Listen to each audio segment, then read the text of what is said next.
फूलपुर के चंदनपुर गांव में एक दिन चुड़ैल ने धावा बोल दिया।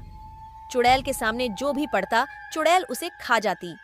गांव के लोग अपनी अपनी जान बचाने के लिए इधर उधर भागने लगे। चुड़ैल अपनी शक्तियों से गांव में चारों ओर कोहराम मचा रही थी। गांव का ही बिरजू किसी तरह गांव से बच निकला, लेकिन उसे कुछ भी समझ में नहीं आ रहा था कि क्या करे। तभी उसे अपने गांव के पास वाली पहाड़ी में तप करने वाले बाबा का ख्याल आया। बिरजू भागते हुए पहाड़ी वाले बाबा के पास पहुंचा। बिरजू की ऐसी हालत देखकर पहाड़ी वाले बाबा अपने आसन से उठ खड़े हुए और बिरजू से बोले, अरे बिरजू, तुम तो इसी पास वाले गांव में रहते हो ना? हाँ बाबा, अब आप ही मुझे और मेरे गांव को बचा सकते हैं। लेकिन तुम इतना डरे हुए क्यों हो? बाबा, गांव में चुड़ैल ने धावा बोल दिया है और कई गांव वालों को अपना भोजन बना चुकी है। बाबा, हम सबको बचा लीजिए, बचा लीजिए बाबा। बाबा जी बहुत क्रोधित होकर बोले, अरे चुड़ैल, आज तो तुमने अपनी सीमा पार कर दी।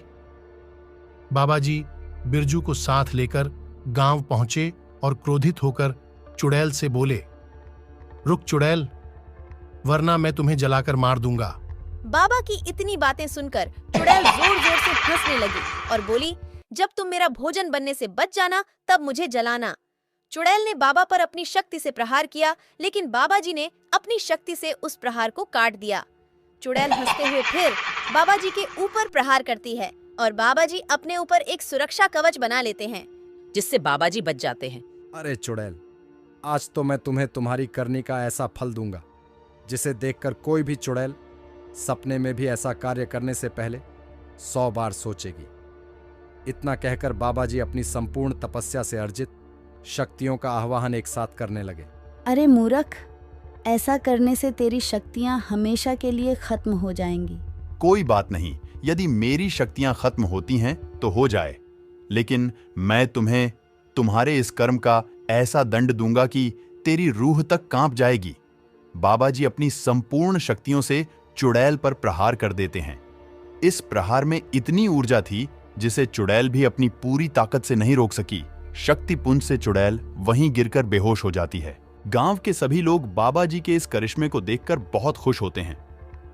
बाबा जी, चुड़ैल ने जो कहा, क्या आपकी शक्तियां हमेशा के लिए नष्ट हो गईं? हां बिरजू, लेकिन डरने की कोई बात नहीं। मैं अपने तप और साधना से फिर से शक्तियां अर्जित कर लूंगा। इस चुड़ैल को जितनी जल्दी हो सके दफन कर देना चाहिए, नहीं तो यह फिर से जीवित हो सकती है।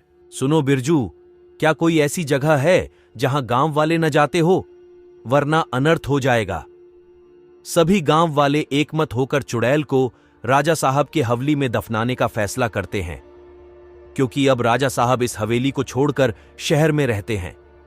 सभी गांव वाले मिलकर चुड़ैल को गांव के पास ही एक पुरानी हवेली में दफन कर देते हैं। बाबा जी उस हवेली और उसके आसपास एक कवच बना देते हैं, जिससे चुड़ैल सुरक्षा कवच के बाहर न निकल सके। बाबा जी सभी गांव वालों से बोले, याद रखना, जब तक मैं वापस लौटकर नहीं आता तब तक कोई भी गांव वाला इस हवेली में नहीं घुसना, क्योंकि चुड़ैल अभी पूर्ण रूप से नष्ट नहीं हुई है। उसकी कुछ शक्तियां अभी भी नष्ट नहीं हुई और चुड़ैल उन्हीं शक्तियों के साथ जीवित हो सकती है। यदि आप लोग इस हवेली में आते हैं तो वह आप लोगों को नुकसान पहुंचा सकती है। इतना कहकर बाबा जी शक्तियां अर्जित करने के लिए हिमालय की तलहटी में चले जाते हैं।